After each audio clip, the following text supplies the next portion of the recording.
It's the annual celebration of the strength, integrity, character, and success of women. We really look to celebrate this month and have an opportunity to support other women. Women's History Month is not only our chance to say thank you, but also to acknowledge all of the too often overlooked efforts throughout history. These amazing women were, kind of worked to push equal rights and voting rights to everybody. So it's a really important story to look at holistically. Really excited to have you all here. From breaking through glass ceilings to breaking down barriers. This month is all about all of us.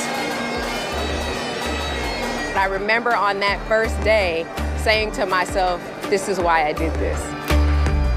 All the female founders and owners that have started their companies since I started mine, and to see the success, especially in Philadelphia, is amazing. So join us for the next 30 minutes as Fox 29 celebrates March, Women's History Month. Students need to be listened to and taken seriously, and the great things happen when they are. You divide it into paragraphs, but you have to have a topic sentence. If that's making history, then okay, but I feel like it shouldn't be making history. It should be what teaching is all about.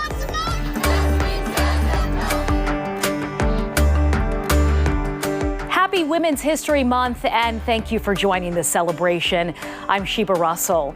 And like so many of you, I enjoy this time in March where we get to see countless history-making women all being recognized. They are paving the way in every field, and we need to applaud them. So let's start with someone who's not only the first woman to serve as Speaker of the Pennsylvania House, but she's also the second African American to ever win this post.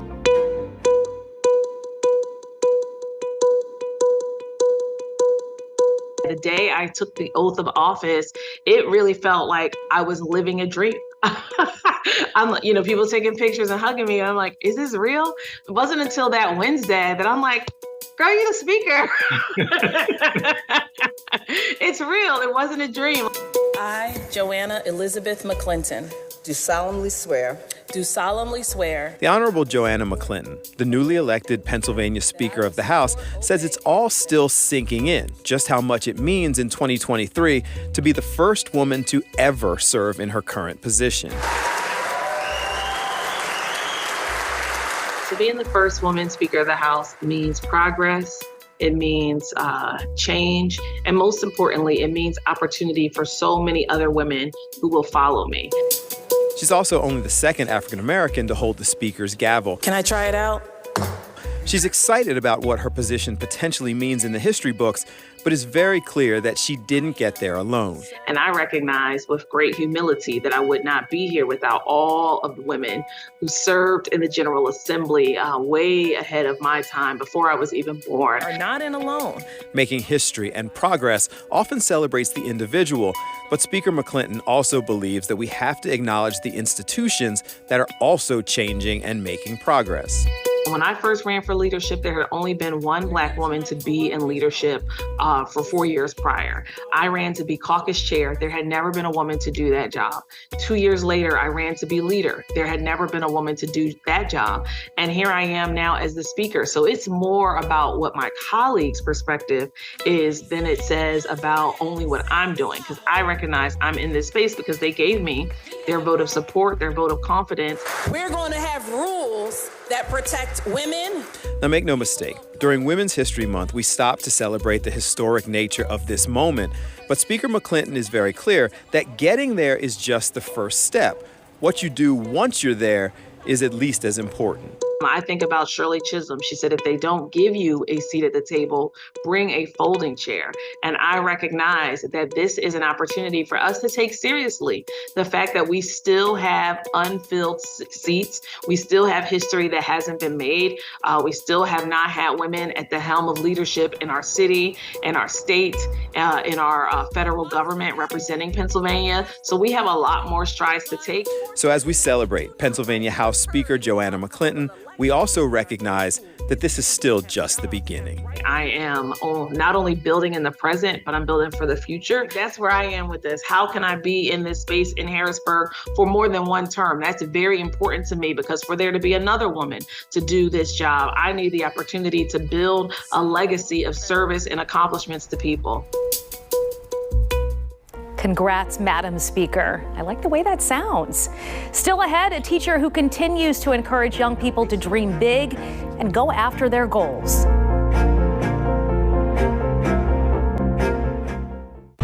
Karen Falcon doesn't actually like being called a history maker because she says she's just doing what everyone should do. But after starting a school that's celebrating 40 years of service and now helping students launch their own publishing company, she clearly is women's history. I had started a reading program in my neighborhood, and I had like 20 to 30 students coming after school to read in books and write in journals. That was it. It wasn't, no entertainment, just reading and writing. I thought, if children love learning that much, why aren't they loving school? For Karen Falcon, caring about her community and the young people in it, it wasn't a big deal. It just made sense. I lived in a low-income community, and I thought most of my neighbors couldn't afford to go to private school, so they were going to the local public school and not doing well. And I'm like, they're learners. They love learning. Why aren't they doing well? Identifying the problem is only the first step, but perhaps what made Karen Falcon unique was she, along with others, decided to try and do something about it. The other thing that you need to work on, again, is capitalization. I had no money, I had no resources. I just opened a school with books and some building blocks and spent a lot of time listening to their amazing ideas. And they were hungry to learn. I thought, I just want to build on their hunger. I don't want to see it squelched. The Jubilee School has been going strong ever since. 40 years of empowering young people on a shoestring budget. On this day, we came by not only to celebrate Miss Karen during Women's History Month, but also to learn more about a unique project at the school. Way too long for a paragraph. So they started by writing books. It was this year that I thought, they're writing all these books. Why don't they start a publishing business? That's right. One of the ways they're empowering young people is by having 4th and 5th graders research, write, and publish their own books. So first you have to make rough drafts. We have to get them printed. And then you have to go through the rough drafts, correct the spelling. So that's what we do. We also have a website. The students at Jubilee, under the leadership of Miss Karen and others, are now up to multiple books available that you can purchase online. This latest venture is one of the many reasons that the children feel good about themselves. When we were writing the book, we had to write about a lot of people, such as Frederick Douglass, Octavius Cato, Claudette Colvin, and many more. And as we wrote the book, we still needed illustrations to illustrate the book. So yes, it was hard. Are you proud of this, that you guys did this? Yeah, definitely am. Yeah, I didn't expect us to get as far as we did today, going on Fox 29 News. But if every school was like this school, I think a lot more kids would be leaders and would be writing books and would definitely be helping this generation. And why we chose to celebrate Karen Falcon and the Jubilee School in West Philadelphia during Women's History Month. I think what I'm doing is listening and respecting their ideas. And I think that students need to be listened to and taken seriously, and that great things happen when they are. And so if that's making history, then okay, but I feel like it shouldn't be making history. It should be what teaching is all about.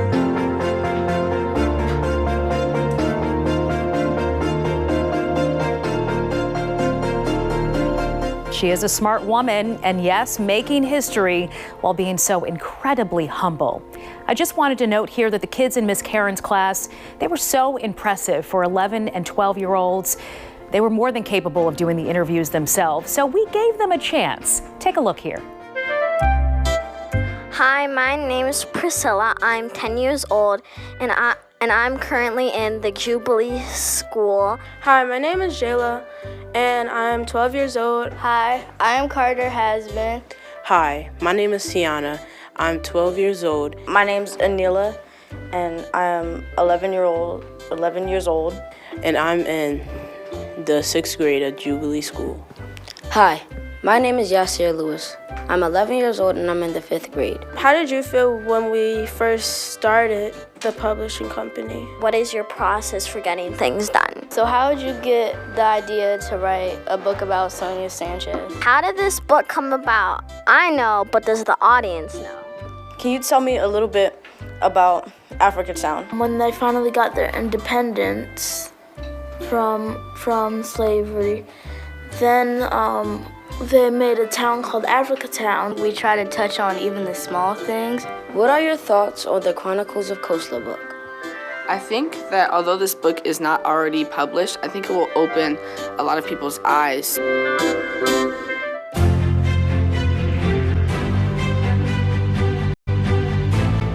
Welcome back to our Fox 29 celebration of women's history. We started off acknowledging women breaking glass ceilings, and a local program is training young girls to do just that. If things go as planned, they will prove that there are plenty of places for them in the field of construction. I think that it's really cool that we're doing this and we're setting a path for new women to come in and work in construction. And you want to square off the line. If we're being honest, these are not the faces that we're used to seeing on your average construction site, but several local organizations are hoping to change that.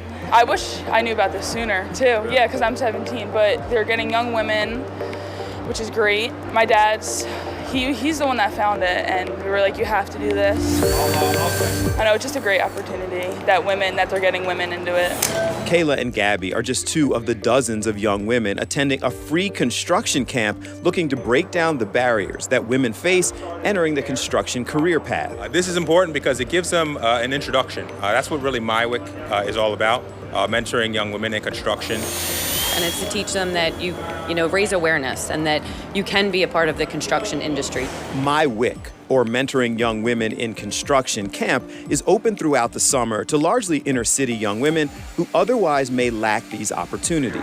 You're trying to figure out what to do with your life, and this is exposing them to all different sorts of the construction industry, from office positions to going out into the field. We go to the Carpenters Union, where we're at today, the electricians, plumbers, you go to bricklayers, all these facets of construction. Spending the morning with the women and instructors at the Carpenters Union on Decatur Road in Philly, it didn't take long to see how much the young women were enjoying the experience. It's been really fun. I really enjoy it, and I love the people that I work with. I can definitely see myself being a carpenter because of this. And how the exposure was beginning to change the way they viewed their possible career options, even as teens. Well, my family's in the construction business. My grandfather started it. He was a mason in Philly, and then now my dad's into it, and we have a construction business. I don't know what I want to do yet, but I'm thinking about taking over the business when I'm older. The program is a partnership of organizations all committed to opening doors and breaking down barriers. It's a free camp for 6 weeks, 2 days a week. They're out in the field. So we good? You definitely need to see more of this. Statistically, only 6% of women are in construction. The rest are all male. It's definitely a male-dominated trade. Me being a cabinet maker, I absolutely welcome females. And that's the mindset that the young ladies experience. They work hard, they learn, they gain exposure, and ultimately they're reminded that contrary to a lot of the views surrounding construction, they do belong. There's the cliche that construction is rough and tough. Quite frankly, my best apprentice, she was female. So we're trying to kill those stereotypes. We're trying to let them know that it's not just a man's industry. It is for you. Definitely do it. I have a great time doing it. I love it. That's why I definitely want to make a career out of it. Work hard. It will pay off. So keep your eyes open for the next camp so that your daughter, sister, niece, or just the young lady on your block looking for another opportunity can take advantage of this amazing program. It's bringing more excitement to them, and I think it's making them see that they can do this, that this is a career path that they can take. Way to go, ladies. And if you are interested, you can send them an email and maybe you can start your career in the construction industry. We'll be right back.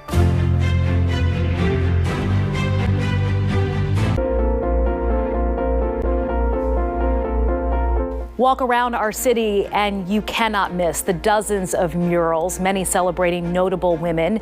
So we decided to take you on a tour of at least a few of them. A drone's eye view. Philadelphia is widely known for the amazing example of murals throughout the area, all sections of the city, and virtually any topic covered by the talented team of people that work with our Mural Arts program. In March, Women's History Month is a perfect opportunity to point out the dozens of murals representing trailblazers of the past and well-known present-day figures. But let's take a different approach. I decided to take out the Fox 29 drone and take a drone's eye view tour of some of the murals celebrating local heroes that may not be as well known across the region. We Still Here was the first stop on our tour. Located in Germantown along the business corridor of Maplewood Mall, the mural celebrates the poetry of Ursula Rucker and the cultural legacy of Germantown artists and writers. The message of empowerment, creativity, and strength stands out from the air with the neighborhood as a background. Just up the street on Germantown Avenue, on the side of the historic YWCA building, is a celebration of the women of Germantown. This mural showcases authors, activists, and founders of the Germantown Y. Across the bottom of the mural, dozens of noteworthy local inspirational women complete the mural. From the sky, it provides a strong foundation for a continuously developing walkable corridor. In the Lawncrest section of the city, on the side of the Free Library, is a mural celebrating one of the hero first responders gone too soon. Tribute to Lieutenant Joyce Craig was painted in 2017 to remember the life of Lieutenant Joyce Craig of Engine 64. The mural shows Lieutenant Craig's smile, but also her impact, and appropriately respects someone who ultimately gave their life serving her community. The impressive part about many of these murals is that they allow our city to show respect to noteworthy women right there in the neighborhoods they helped empower. The mural on the side of the rec center bearing Marie Dendy's name is just part of her story. The entire playground, basketball courts, and rec center were largely a result of the North Philly block captain who played a large part in its construction and spent her life improving her community. On the side of the community center bearing her name is a huge mural of Mamie Nichols that requires a drone to fully appreciate its size and her smile. This month and every month, I encourage you to check out the list of murals created by the Mural Arts program and take a moment to learn about so many local heroes celebrated in our city. With a drone's eye view, I'm Bill Anderson.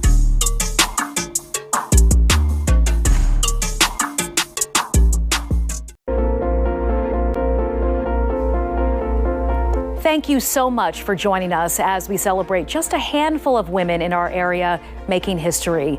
Of course, there are so many more, and we will continue to share their stories with you all year long.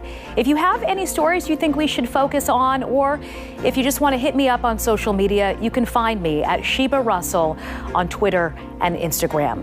Thanks again for watching, and let's always remember the women making history this month and every month.